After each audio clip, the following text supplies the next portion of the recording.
Здравствуйте! В студии Вестника Кавказа Гия Саралидзе. Мы говорим о чемпионате Европы 2012, который проходит в эти дни в Польше и Украине. К сожалению, приходится констатировать на данный момент, что сборная России покинула чемпионат Европы. И как раз вот об этом факте и о том, что происходит вокруг этого факта, хотелось бы сегодня поговорить.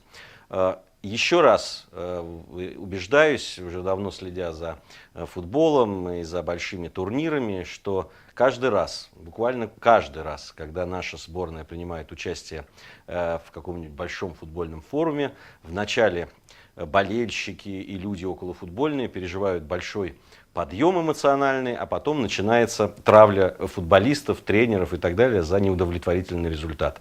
Единственным счастливым исключением было участие в сборной России 4 года назад на чемпионате Европы, когда под руководством Гуса Хидинга команда выиграла бронзовые медали чемпионата Европы. Но не прошло там и года, как Гус Хидинг был с позором выгнан из сборной, ему вслед улюлюкали. И все это было после одного неудачного матча, такового матча с словенцами в Мариборе.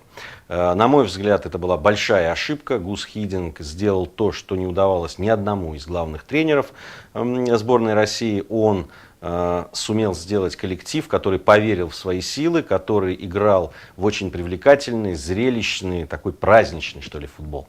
Собственно, вот та команда, которую сделал Гус Хидинг, который ее сформировал, она и выступала на этом чемпионате Европы. Я абсолютно не солидарен с теми, кто сейчас поливает грязью сборную, говорит о том, что опять начались разговоры о том, что в России играть не умеют в футбол, что это не наше, что зажрались футболисты и так далее. Все, что мы слышали в адрес хоккеистов, и биатлонистов, и любых других спортсменов, которые зарабатывают какие-то большие гонорары. Я уверяю вас, что игроки сборной России, как никто в стране, хотели выступить достойно, хотели побеждать, хотели доказать, что сборная России сильная команда. И вы знаете, на самом деле им это удалось.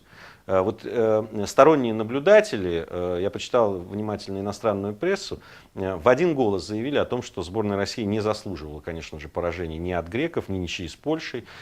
Все продолжают считать, что эта сборная России была достойна другой участи. Да, эту сборную есть за что критиковать. И прежде всего за то, что она не смогла настроиться эмоционально и психологически на последнюю игру с греками. Российские футболисты и тренеры должны были понимать, что игра с греками будет очень сложной, потому что греки такие были изгои на этом чемпионате, постоянно попадали под прессу судей, какие-то неправомерные решения принимались, но очень достойно бились. И несмотря на то, что на голову, на мой взгляд, да и не только на мой, греки были слабее и в отчетном матче тоже сборной России, но вот за счет такого эмоционального настроя и, собственно, одной ошибки наших защитников они сумели победить в этом матче. Хотя по игре, безусловно, я не говорю, что сборная России провела выдающийся матч, но даже не проведя выдающийся матч, сборная России не заслужила поражения, безусловно. И я думаю, что люди, которые разбираются в футболе, со мной согласятся. Почему не хватило этого эмоционального настроя? На мой взгляд, если кто-то помнит, в преддверии чемпионата мы в этой студии говорили о том, что Дик Адвокат, который уже имеет контракт с другим клубом и, собственно, ехал на этот европейский чемпионат, будучи уже фактически и юридически тренером другой команды, не сумеет, скорее всего, настраивать футболистов на какие-то очень принципиальные, какие-то очень тяжелые эмоциональные и психологические матчи. Ну, просто не сумеет, потому что, на мой взгляд, не имеет такого морального права. Говорили мы и о том, что может не хватить физических кондиций нашим футболистам, а психология всегда очень связана с физикой. Когда люди не чувствуют в себе достаточно физических сил для того, чтобы играть на каком-то уровне, тем более в таких сложных, вязких матчах, тогда вот очень это взаимодействие психологии и физики, оно сказывается. Почему физически оказались не готовы? Да потому что у нас был необычный чемпионат, продолжительный. Понятно, что игроки подошли не в такой физической форме, как, например, тогда, 4 года назад, когда играли на другом чемпионате Европы. Тогда физически совершенно в других кондициях были наши футболисты, и эти матчи там, с голландцами, со шведами это показали. Сейчас, конечно, просто в силу календаря таких физических кондиций быть не могло. Я понимаю, что это все какие-то оправдания, но это факты, и это как раз отсюда и следовало вот это вот поражение от греков. А еще раз повторю, незаслуженное, на мой взгляд, поражение. Вот из этого и складывалось такое выступление. Мне очень жаль эту сборную. Жаль, что это поколение, потому что сейчас, видимо, и морально многие не захотят играть в этой сборной после того, что сейчас началось вакханалия, которая сейчас творится. Эти депутаты вот сейчас в сообщениях в интернете, в СМИ какие-то, которые в отеле, размахивая корочками депутатов, пытались там чуть ли не физически расправиться с Широковым и Аршавиным. Но это вообще просто за гранью добра и зла, я считаю.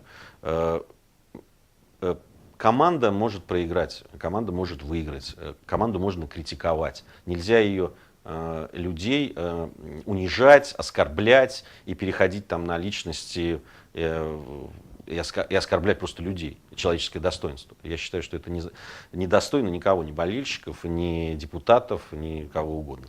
Вот. И мне, честно говоря, жаль эту сборную, потому что потенциально она действительно была среди лучших на этом чемпионате, я в этом просто уверен. И если бы удалось пройти сейчас греков, а должны были проходить, безусловно, и уж ничью-то точно заслужили игроки сборной России, я думаю, что дальше она могла показать хорошую игру в четвертьфинале. Я не знаю, победили бы они или нет, но то, что могли показать хорошую игру, я уверен абсолютно. Жаль, что это поколение сейчас уходящее, которое могло добиться большего, и чемпионат Европы 4 года назад это показал, оно уходит, не познав такой действительно серьезной большой победы. Очень талантливые, на мой взгляд, футболисты этого поколения так и не смогли себя проявить в силу разных причин. Сейчас будет перестройка, сейчас придет новый тренер, сейчас от нового тренера будут требовать новой команды. Я думаю, что уже и Аршавин, и Зырянов, думаю, еще можно назвать несколько фамилий сборных игроков, на которых основывалась эта команда, они уже не будут принимать участие в чемпионате мира в Бразилии через 2 года, если, конечно, мы туда попадем. А вот кто будет играть в отборочных играх, для меня большая загадка. Потому что вот сейчас, когда поносят этих футболистов, я хотел бы посмотреть, кто придет на их смену сейчас. И кого призовет новый тренер, который появится в сборной. А эту команду действительно жаль, что ей было по силам многое, но вот в силу каких-то разных причин, психологических, игровых и неигровых, все-таки не удалось этого сделать. Эпоха вот этой команды заканчивается, посмотрим, что будет дальше. Чемпионат Европы закончился. Я всех призываю научиться, наконец, принимать поражение достойно. Вы знаете, все-таки надо уметь побеждать, но еще больше надо уметь проигрывать, достойно проигрывать. Не пытаться искать виноватых там где-то на стороне. Каждый должен взять часть вины на себя. Болельщики, которые создали не очень приятный эмоциональный фон сборной на выступлении, наверное, тоже должны часть взять на себя этой психологической обстановки, которая была вокруг нашей сборной. Руководство РФС, безусловно, должно взять на себя. И футболисты, и тренеры, конечно. Дик Адвокат уже улетел в Голландию, поэтому требовать от него что-то бессмысленно было изначально. Вот. Но другие достойные очень люди, которые были в это время в команде, которые тренировали ее, безусловно, должны тоже сказать свое слово. Хватит вешать ярлыки и искать козла отпущения. Давайте каждый разберется с самим собой. Я думаю, что футболистам сейчас тоже не сладко. Свою критику и достойную критику и аргументированную критику они в свой адрес получили, еще получат. И я думаю, что если она будет обоснована и спокойно, аргументирована, без оскорблений, я думаю, они это примут. Давайте научимся принимать поражение достойно, как это делают голландцы. Кстати, по сравнению с нашей командой, голландцы, вот я сегодня примерно в такой майке голландской, в дань уважения этой великой команде, которая по звездам-то уж точно превосходит сборную России, но при этом проиграла все 3 матча, не набрала ни одного очка и уезжает с чемпионата Европы, записав в свою историю самый провальный чемпионат Европы за всю свою историю. Но при этом, да, критикуют команду, да, там и отдельных игроков критикуют, и тренеров критикуют, но при этом нет такого, ну, вот такой вакханалии, еще повторю это слово, потому что по-другому нельзя это охарактеризовать, то, что сейчас происходит вокруг сборной. Поэтому давайте разбираться с тем, что произошло, давайте следить за тем, что будет происходить на чемпионате Европы, а там очень все интересно. Сборная Германии вот в очередных матчах своих показала 3 победы, показала, что она одна из фаворитов. Я бы выделил еще, наверное, испанцев и португальцев, которые мне очень понравились в последней своей игре.